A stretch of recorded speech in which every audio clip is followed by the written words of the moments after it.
Bismillahirrahmanirrahim. Assalamualaikum warahmatullahi wabarakatuh. Apa khabar kepada semua? InsyaAllah Mak Alin harapkan supaya antum berada dalam keadaan yang sihat, insyaAllah.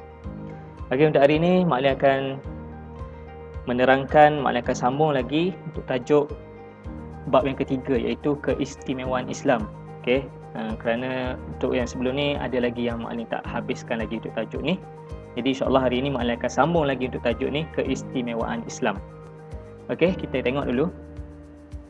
Okey, jadi untuk tajuk ni, keistimewaan Islam ni, dia ada 3 benda yang sangat penting untuk antum tahu. Iaitu dia ada 3 perkataan. Yang pertama, Rabbani. Yang kedua, Syumul. Yang ketiga, Alami. Okey, jadi secara ringkasnya maksud Rabbani, Syumul dan Alami ni Mak Alin akan terangkan secara ringkas untuk kita ulang kaji balik. Okey, kita dah belajar ni, cuma Mak Alin ulang kaji balik. Nanti kita akan tengok lebih mendalam tajuk Syumul. Okey, Rabbani secara ringkas ni kita boleh katakan datang dari Allah. Maksudnya Islam itu adalah agama yang datang daripada Allah. Jadi mustahil lah kita nak katakan Islam itu adalah agama yang tak sempurna, tak lengkap. Kerana kita yakin bahawa Allah itu maha berkuasa dan maha segala-galanya. Jadi semestinya lah Islam yang datang daripada Allah itu adalah sempurna. Sebab itu kita kena yakin dan beriman dan melaksanakan ajaran Islam ni dengan sepenuhnya. Bukannya kita nak ambil sikit, tak buat sikit. Bukan kita ikut suka kita. Kita kena ambil Islam tu secara menyeluruh. Okey. Yang kedua, Syumul. Syumul adalah lengkap dan menyeluruh. Okay, bila kita kata dia Rabbani, datang daripada Allah, semestinya ia adalah lengkap dan menyeluruh. Menyeluruh dan lengkap tu macam mana? Kita akan tengok depan. Dan yang ketiga, Alami. Alami ni sesuai untuk semua. Semua tempat, semua bangsa, semua orang lah. Di mana sahaja ataupun bila-bila masa sahaja. Sama ada zaman dahulu ataupun zaman sekarang dan juga zaman akan datang, Islam itu akan tetap sesuai. Okey. Kita akan masuk, Mak Alin akan sambung mengenai Islam agama yang syumul. Okey, sebelum ni Mak Alin hanya bagi poin-poin yang ni sahaja kan. Akhlak dan keadilan, ibadah dan pemerintahan, ibadah khusus dan umum, dunia dan akhirat, dakwah dan jihad. Okey, jadi Mak Alin tak terangkan secara lebih lanjut lagi mengenai kelima-lima poin ni. Jadi insya-Allah hari ini Mak Alin tak akan terangkan semua, Mak Alin akan terangkan 2 sahaja untuk hari ini. Dan Mak Alin akan sambung lagi pada minggu hadapan. Okey, kita tengok yang pertama. Akhlak dan keadilan. Okey, sebelum tu. Okey, bila kita kata syumul, maksudnya dia menyeluruh dan lengkap. Jadi ini adalah aspek-aspek yang ada dalam kehidupan kita lah. Akhlak, keadilan, ibadah, dunia dan akhirat, dan juga dakwah dan jihad. Ini adalah aspek-aspek yang ada dalam kehidupan yang mana ada diterangkan dalam Islam. Okey, kita tengok akhlak dan keadilan. Jadi Islam mengajak umatnya berakhlak mulia. Jadi antum pun ada belajar dalam subjek akhlak kan. Jadi dalam tu banyaklah antum belajar mengenai bagaimana nak menjadi seorang yang berakhlak mulia kan. Sifat-sifat. Apa itu sifat mazmumah, apa itu sifat mahmudah. Dalam tu antum belajar doa, macam-macam lah kan. Jadi semua itu adalah berpandukan Al-Quran dan As-Sunnah. Ada diajarkan dalam Al-Quran dan juga As-Sunnah. Dan Rasulullah adalah contoh ikutan kita semua yang paling terbaik. Contoh ikutan umat Islam, seorang Muslim itu, contoh dia mestilah menjadikan Rasulullah itu sebagai contoh ikutan.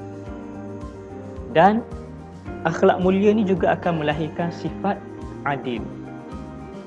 Mana mungkin seorang yang berakhlak mulia itu akan tidak bersifat adil. Kerana dalam akhlak mulia itu termasuk juga sifat adil. Okey, Mak Alin nak bacakan 2 potong ayat mengenai akhlak dan juga keadilan ni. Jadi ayat yang pertama yang di atas tu adalah surah Al-Qalam, ayat yang keempat, iaitu a'udzubillahi minasyaitonirrajim wa innaka la'ala khuluqin azim. Sadaqallahul azim. Yang mana maksudnya, dan bahawa sesungguhnya engkau tu merujuk kepada Nabi Muhammad, mempunyai akhlak yang amat mulia. Jadi dalam Al-Quran pun disebutkan bahawa Nabi Muhammad itu mempunyai akhlak yang sangat mulia. Kalau kita baca sirah Nabi Muhammad pun banyaklah yang kita akan temui betapa sifat Nabi itu sangat-sangat mulia yang patut kita contohi. Okey, ayat yang kedua, A'udzubillahi minasyaitonirrajim. Ya ayyuhallazina amanu kunu qawwamina lillahi syuhada'a bil qist wa la yajrimannakum syana'anu qaumin 'alal alla ta'dilu i'dilu huwa aqrabu littaqwa wattaqullaha innallaha khabirum bima ta'malun. Sadaqallahul azim. Yang mana maksudnya, wahai orang-orang yang beriman, hendaklah kamu semua sentiasa menjadi orang-orang yang menegakkan keadilan kerana Allah, lagi menerangkan kebenaran, dan jangan sesekali kebencian kamu terhadap sesuatu kaum itu mendorong kamu kepada tidak melakukan keadilan. Hendaklah kamu berlaku adil kepada sesiapa jua, kerana sikap adil itu lebih hampir kepada takwa, dan bertakwalah kepada Allah. Sesungguhnya Allah Maha mengetahui dengan mendalam akan apa yang kamu lakukan. Jadi secara ringkasnya daripada ayat ini, dia menceritakan mengenai sifat adil. Dan adil itu adalah salah satu daripada sifat ciri-ciri orang yang bertakwa kepada Allah. Jadi kalau kita nak menjadi orang bertakwa, kita mestilah bersifat adil. Dan keadilan kita itu tidak mengira kaum ke bangsa ke atau apa-apa sahaja yang boleh menghalang kita daripada bersikap adil.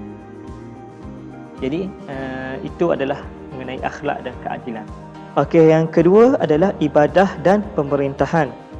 Kalau kita tengok kepada agama Kristian, mereka memisahkan di antara ibadah dan pemerintahan. Maksudnya ibadah dengan pemerintahan ini tidak ada kaitan sama sekali. Tapi tidak bagi agama Islam.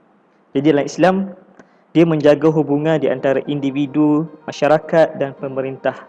Kerana bila kita katakan pemerintahan ni, dia akan melibatkan individu, dia akan melibatkan masyarakat, dan pastinya dia akan ada pemerintah lah.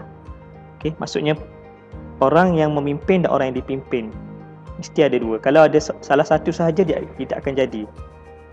Dan pemerintah di sini termasuklah ketua keluarga, iaitu bapa. Okay, bapa pun adalah, maksudnya bagi bapa, pemerintahnya adalah keluarga itulah. Bagaimana dia nak menguruskan keluarga, bagaimana dia nak membawa keluarganya itu ke mana, itu adalah pemerintahan seorang bapa. Jadi Islam mengajarkan bagaimana untuk memimpin dan memilih pemimpin. Okey, jadi bila kita katakan pemerintahan ni, bagaimana nak memimpin dan bagaimana nak memilih pemimpin adalah satu benda yang sangat penting lah. Dan dalam Islam ada diajarkan bagaimana. Okey, cukup dua sahaja untuk hari ini. Iaitu yang pertama tadi akhlak dan juga keadilan, dan yang kedua ibadah dan pemerintahan. Ini insyaAllah Mak Alin akan sambung lagi pada minggu hadapan. Ada lagi 3 poin lagi yang akan Mak Alin akan terangkan mengenai Islam adalah agama yang syumul. Okey, insyaAllah sekian saja daripada Mak Alin.